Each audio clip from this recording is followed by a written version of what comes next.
Hi, I'm Julie Kratz. Psychological safety is a critical need in the workplace now more than ever. Psychological safety was popularized by Amy Edmondson, a Harvard professor that has studied it for decades, and she found it's leaning into these hard situations like failure, weaknesses, admitting that we're not perfect or don't have all the answers is one of the key ingredients of a successful team.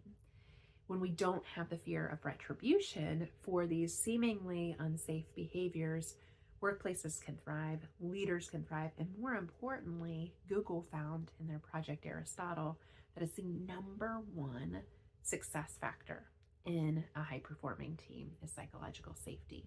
So, how do you get more psychological safety in the workplace? You model it as a leader. You admit your mistakes, you show your weaknesses, you talk about failures as learning opportunities. In our workshop, we teach people these practices and techniques, what psychological safety is, why it matters, with that proven business case for it, and more importantly, how to lean into the discomfort that sometimes comes when we don't feel psychologically safe.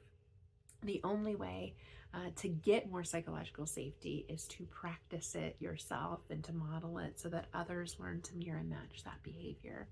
We also unpack some proven scenarios, getting to use the process for psychological safety and provide different ideas for different scenarios where psychological safety could be potentially tough.